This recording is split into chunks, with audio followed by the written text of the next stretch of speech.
அனைவருக்கும் வணக்கம். மூலையில் எல்லா ஜீவராசிகளும் எல்லா மக்களும் எல்லா நலமும் வளமும் பெற்று வாழ மனதார கடவுளை வேண்டிக் கொள்கிறேன். மேலும் குழந்தை வரம் வேண்டி நிற்கும் அனைத்து சகோதரர்களுக்கும் குழந்தை வரம் கிடைக்க மனதார கடவுளை வேண்டிக் கொள்கிறேன்.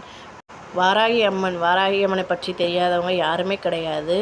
எல்லாருமே அவங்கள பற்றி நிறைய தெரிஞ்சு வச்சுருக்காங்க. இப்போ வையகமே வியக்கும் அளவுக்கு பெரிய கோயிலை கட்டினவர், தஞ்சை பெரிய கோயிலை கட்டினவர் ராஜராஜ சோழன். சென்ற இடமெல்லாம் வெற்றி வாகை சூடணும் அப்படின்றதுக்காக வாராகி அம்மனை வழிபட்டு வந்தார். அது எல்லாருக்கும் நான் தெரிஞ்ச ஒன்று தான். அப்படிப்பட்ட வாராகி அம்மனை விவசாயிகள் கொண்டாடக்கூடிய ஆசாட நவராத்திரி அப்படின்ற வழிபாடை செஞ்சுக்கிட்டு வராங்க. இதை வாராகி நவராத்திரி அப்படின்னு கூட சொல்லுவாங்க. விவசாயிகள் இந்த நாளை நவராத்திரி வாராகி நவராத்திரியாக கொண்டாடுவாங்க. அன்னை ராஜராஜேஸ்வரியின் படைத்தலைவியாகவும் விவசாயிகளின் உயிர் நாடியாகவும் கலப்பையை ஏந்தி நிற்பவங்க தான் இந்த வாராகி அம்மன்.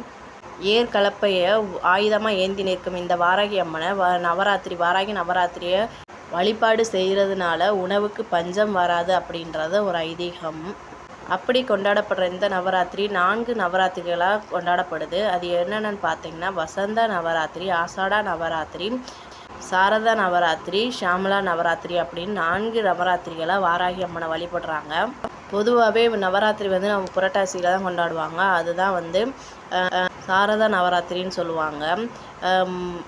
ஆசாடா நவராத்திரி ஆணியில் தான் வழிபடுவாங்க. அதுதான் வாராகி நவராத்திரி அப்படின்னு சொல்லுவாங்க. ஆசாடா நவராத்திரி அப்படின்றது வேளாண் குடி, அதாவது விவசாய வேளாண் குடி குலத்தொழிலாக கொண்டு வந்தவங்க இந்த நவராத்திரியை வடஇந்திய மக்கள் இந்த ஆசாட நவராத்திரி வழிபடுறது குறிப்பிடத்தக்கது அப்படின்னு சொல்கிறாங்க. நம்ம ஆடி மாதத்தில் ஆடி மாதம் வந்தாலேவோ நெல் விதைக்கிறதும் ஆடிப்பட்டை தேடி வரும் அப்படின்னு சொல்லுவாங்க. அந்த மாதிரி விவசாயிகள் இந்த ஆடி மாத காலங்களில் வாராகி அம்மனை விடிய காலையில் வணங்கிட்டு வயலுக்கு போனாங்கன்னா நெல்லுக்கு, அதாவது உணவுக்கு பஞ்சமே வராது. எந்த ஒரு தொழில் செய்கிறவங்களா இருந்தாலுமே வாராகி அம்மனை வணங்கிட்டு செஞ்சாங்கன்னா கண்டிப்பாக உணவுக்கு பஞ்சம் வராது அப்படின்றத நம்மளுக்கு தெரிஞ்ச ஒன்றே தான். விவசாய தொழில் மட்டுமில்லை, எந்த ஒரு தொழில், எல்லா தொழில் செய்கிறவங்க எந்த ஒரு தொழில் செஞ்சாலும் நல்ல தொழிலுக்கு வாராகி அம்மனை வணங்கிட்டு செஞ்சோம்னா அந்த தொழிலில் நட்டம் ஏற்படாது, பஞ்சம் வராது அப்படின்னு சொல்லுவாங்க. இந்த நவராத்திரி ஜூலை 6 முதல் 15 வரை கடைபிடிக்கிறாங்க. நான் இப்போ தான் கேள்விப்படுறேன், அதனால தான் உங்கள் கூட பகிர்ந்துக்கிறேன். காலை 7:30 மணிலேருந்து 8:30 வரைக்கும் வழிபடலாம்.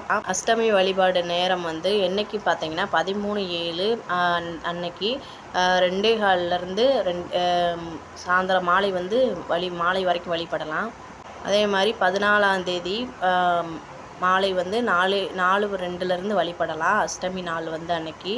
நவமி வழிபாடு அன்னைக்கு 14ஆம் தேதி 7வது மாதம் அதே மாதிரி 4:05 வழிபடலாம். மாலையில் 15/7 அதே மாதிரி வழிபடலாம் 5:30. தசமி வழிபாடு 15/7 5:30 வழிபட்டால் கண்டிப்பாக நல்லது நடக்கும். நம்மளுக்கு அதாவது எந்த தொழில் செஞ்சாலும் சரி, விவசாய தொழில் செய்கிறவங்க உணவுக்கு பஞ்சம் வராத மாதிரி வாராகி அம்மனை வணங்கி நல்லதே நடக்கும்னு நினச்சி வேண்டி கேட்டுக்கிடுவோம். நன்றி. எனக்கு தெரிஞ்ச ஆன்மீக தகவலும் கூட பகிர்ந்துக்கிறேன். ரொம்ப நன்றி.